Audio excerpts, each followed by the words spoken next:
Good afternoon and welcome to today's webinar, Getting Buy-in from Management to Invest in a Healthy Workplace. My name is Amanda Nichols from CCIQ. I'll be your facilitator for today, and joining us from NIB is Leroy Romani. Leroy has worked in the private health industry for more than 10 years, specialising in the delivery of workplace health and wellbeing solutions.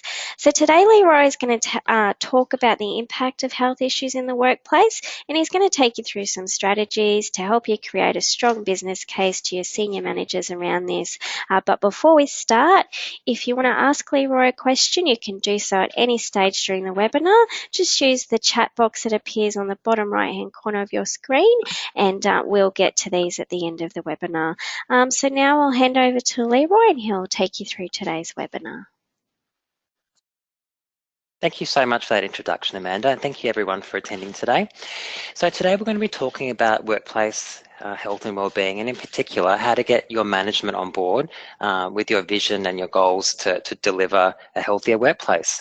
So I guess today we're going to be talking about the processes and the strategies that you can put in place.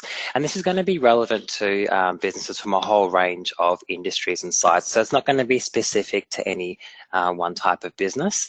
So let's get started. Today we're going to be talking about three main things. We're going to be talking about measuring and creating benchmarks for your organization. We're going to talk about how to set goals to improve your business. And we're going to talk about how to share those successes. So let's get started. The first step is to measure.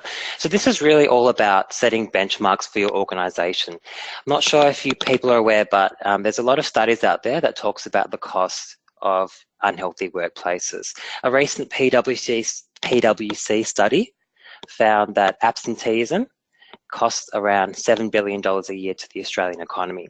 So absenteeism, as many of you would know, is when your employees don't show up to work. Another cost on our economy and workplaces is presenteeism, which some of you might not have heard of.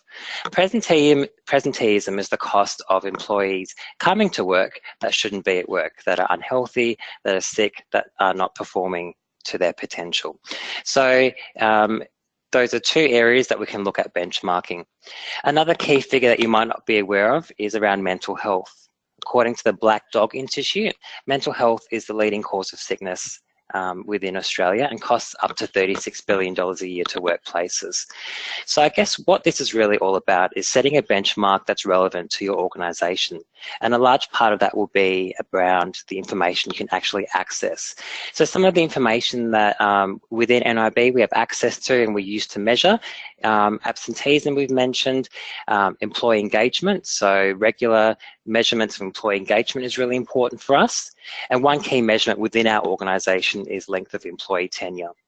What you need to have a think about is what information can you access within your organisation to give you that valuable information. If you're having trouble with this, have a chat to your corporate health fund provider to see if they can help you with some online health testing or biometric testing.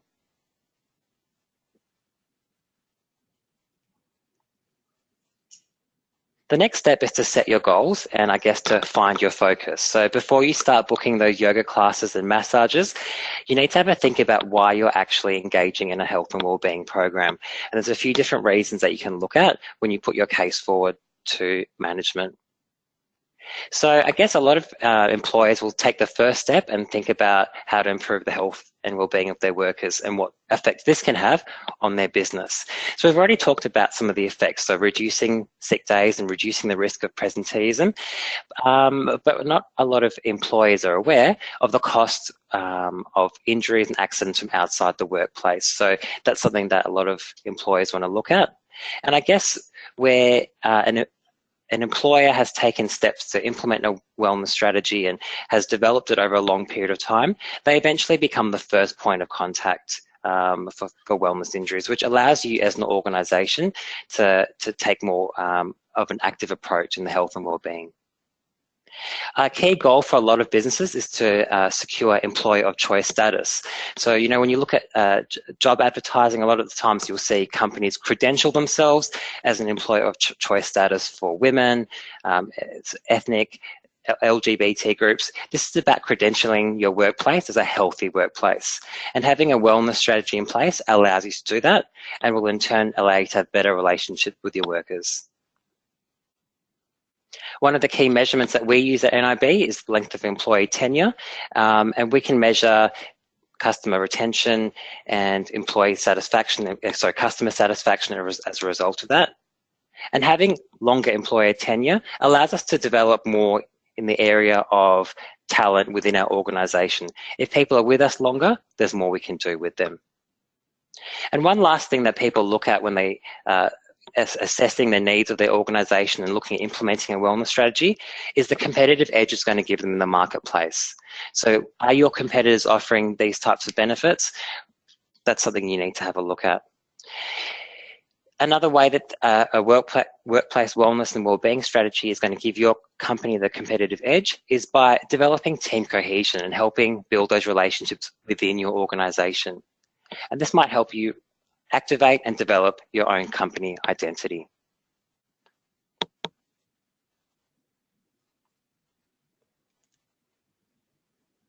The next step is to share and to talk about your results.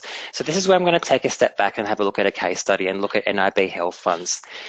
Within our industry, we found it was crucial to have employees stay with us for a long time so that we could develop long-term valuable relationships with our customers, with our corporate clients, with the hospitals we have contracts with and so forth. It was really important for us to have staff that have been there for a long time, well-trained, high level of knowledge and high level of skill being able to be retained within our organisation.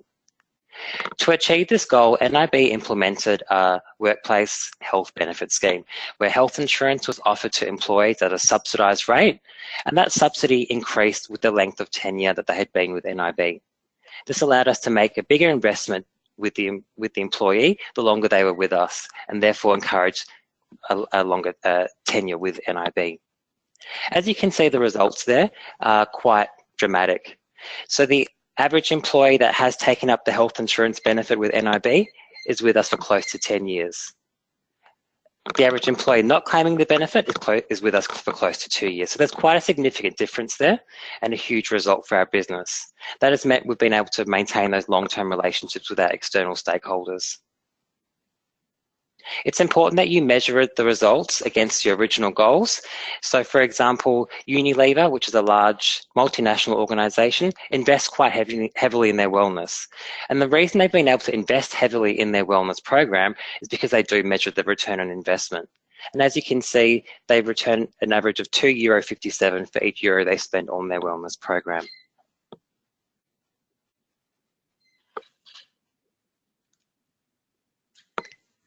So here are some steps for you to help you get started. I guess the first thing you can do, and one of the most valuable things that your organisation can do, is to find your champions. There's a number of ways you could do this. If you're a larger organisation, you might want to look at a wellness champion committee, which takes in employees from a whole range of different areas within your organisation. It might just be that one person within your company that has a passion for health and wellbeing that pushes the program. It's really important to include senior management within this program, within this communication program, because they're the ones that are going to be able to drive it more than you are. So if you have a senior manager that might be passionate about cycling or that might be passionate about swimming, try to get them involved in that process and to let their passions come out in the workplace. For example, we have a client here in the Queensland market that is very passionate about health and fitness, and they've actually put a gym into all of their offices for their staff. So what the workplace wellness manager for that organisation was able to do was to leverage the passion for health and wellbeing that the manager had and to implement a program on the back of that. The next step is to engage a professional. There's a lot of things you can do in the health and wellness space, anything from starting from flu vaccinations to a fully integrated health and wellbeing program. It's important to have a chat to the professionals that know what they're doing. So whether it's hiring a workplace health consultant, or speak to your health fund, your super fund, or your workers' compensation provider, because they will have extra resources that they can provide you. The next step is to make it policy. So this is looking at the things within your company that you can do to, I guess, create a culture shift and not just a temporary measure. Some of the things that we encourage our clients to look at are vending machine policies, catering policies for meetings and events, because these are the types of things that affect the behaviour within your organisation.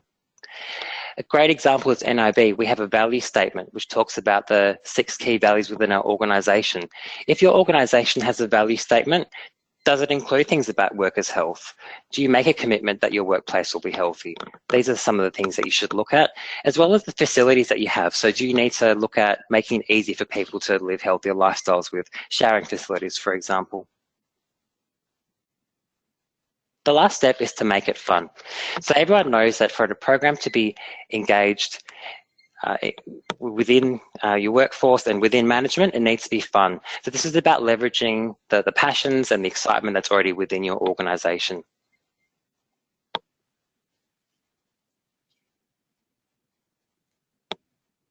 To help make it easy for you as a CCRQ member to look at health and wellbeing benefits within your organisation, they've set up a great health plan for you.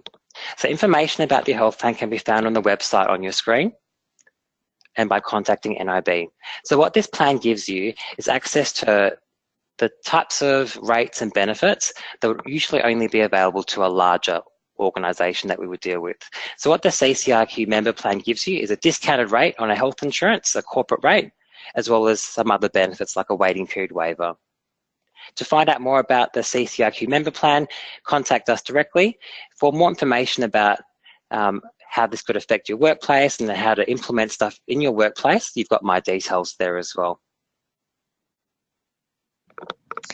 Excellent. Thank you very much for that presentation, Leroy. We have some time to run through some questions. So if you do want to ask Leroy something quickly, shoot it through the chat box. We've got a couple come through, so we'll just start with once you implement this wellbeing program, how do you keep your senior management involved throughout the process? That's a really great question. It's actually going to be essential to the success of a workplace wellbeing program in the long term. And the key is going to be communication. So keeping them involved in every step of the process, making sure that they understand why you're doing it and make sure they understand what you're actually doing. And then the last step, making sure you're sharing all the success with them. I guess it's taking a step back and looking at why you're doing something. If you have, for example, if you're a listed company, you'll have a yearly report to look at. Maybe your CEO does a yearly briefing to staff. Have a look at what the business goals are within your organisation and make sure that what you're doing aligns with that. So that when you go to your senior management to talk to them about the success that you've had, you can align it to what they've actually been talking about and what their goals for the organisation actually are. Okay, and another question which I'm sure is on everyone's mind is, as a small business owner, we try and cut costs wherever we can. So how much does something like this cost to implement? That is a great question. I mean, a lot of businesses at the moment are focused on the bottom line. Not all industries are doing as well as others, but that doesn't mean that you can't invest in the health and wellbeing of your workplace. The cost is really dependent on what you have available. There's things you can do for free. There's plenty of resources available online from a range of organisations. You know, if we look at Black Dog Institute, Heads Up, Heart Foundation, Diabetes Foundation, a lot of these organisations, and even if we look at state-based health departments, one that comes to mind is in Western Australia, the health department has a great workplace resource that helps you with a checklist and helps you with measuring the cost of your absenteeism. There's a lot of free resources available that you can access that won't cost you anything. Obviously, the more you put into it, though, the more you get out of it. Excellent. Very true. Okay, thanks, Leroy. That's all the questions we've had come through at the moment. If you do think of anything, we will send you out a copy of the presentation slides and Leroy's details. We'll also send through a copy of the recording, and we'll also include details about that special CCIQ offer. So don't forget to get online and check that one out. That's a wrap for today. Thank you very much for joining us, and I look forward to welcoming you to another webinar in the future. And thank you again, Leroy, for your time today and coming in to present.